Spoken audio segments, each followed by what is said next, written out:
বেশ কিছুদিন ধরে বাপের বাড়িতে কাটিয়ে ফেললাম। এখন হচ্ছে বাড়ি যাবার পালা।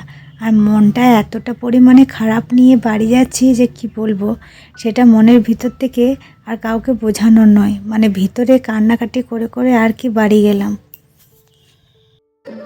হ্যালো ফ্রেন্ডস, কল্পনা ক্রিয়েশনে আরও একটি নিউ ভিডিওতে সবাইকে অনেক অনেক স্বাগত। বাপের বাড়িতে বেশ কিছুদিন ধরে অনুষ্ঠানের মধ্য দিয়ে পেরিয়ে যাচ্ছি। যেহেতু ভাইপুর অন্নপ্রাশনটা অনুষ্ঠানের মধ্য দিয়ে পেরিয়ে গেল, তারপরে হচ্ছে এই যে সকালে কিছু ক্লিপস নিয়েছি, আপনাদেরকে বলেছিলাম যদি কিছু ক্লিপস নিতে পারি অবশ্যই ব্লগের মাধ্যমে শেয়ার করব। আজকে আছে মেলার ক্লিপস। সত্যি কথা বলতে ভালোভাবে ক্লিপস একেবারে নিতে পারিনি। ছোট্টখাট্টো করে যে ভিডিও ক্লিপসগুলো নিয়েছিলাম সেগুলি হচ্ছে আর কি এই যে ভিডিওর মাধ্যমে আপনাদের সাথে কিন্তু শেয়ার করছি।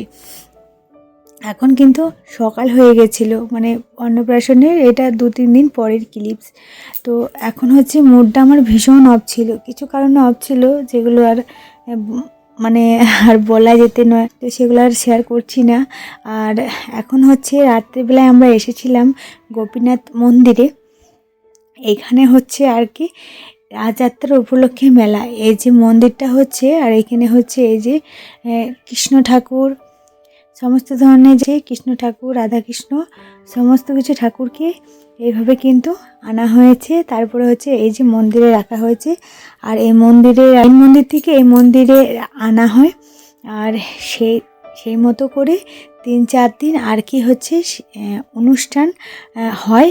আর একটা ছোট্টখাট্টো করে একটা মেলা পড়ে, সেটাতে সবাই গ্রামবাসীরা আর কি আনন্দ উপভোগ করে।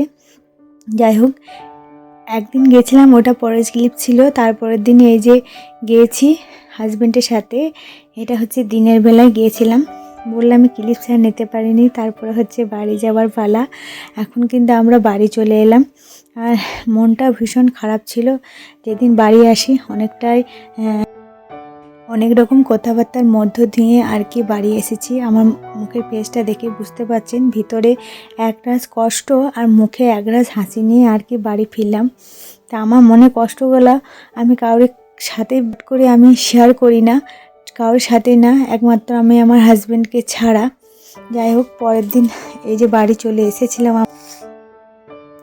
বাড়ি আসার পর আমার শরীরটা ভীষণ পরিমাণে খারাপ ছিল। মাদের বাড়ি থেকে খারাপ হয়ে এসেছিলাম, প্রায় দাঁতের যন্ত্রণা, প্রচণ্ড পরিমাণে ব্যথা ছিল আর কি। তারপরে হচ্ছে রাত্রিবেলায় উঠে মা যেহেতু আমাকে রাখতে এসেছিলো, রাত্রিবেলায় ওই যে লুচি, মাংস আর আলু মাখা করেছিলাম, সেটাই আর কি মাকে রাত্রিবেলায় খেতে দিয়েছি। দিনে কি খাবার করেছিলাম সেগুলো আর শেয়ার করতে পারিনি। যাই হোক, এখন খাওয়া দাওয়া করে নেবো আমরা। আর এই যে রাত্রেবেলায় বেবি ফিল নিচ্ছিলাম, বাবুটা আমার খুব নড়াচড়া করছিল সোনা, তো সেটা আর কি ফিল নিচ্ছিলাম। যাই হোক বন্ধুরা, ছোট্টখাটো যেগুলো ব্লগ শ্যুট করেছি সেগুলো আপনার সাথে শেয়ার করলাম। দেখা হবে নেক্সট একটা নিউ ভিডিওর সাথে। এখনকার মতন টাটা।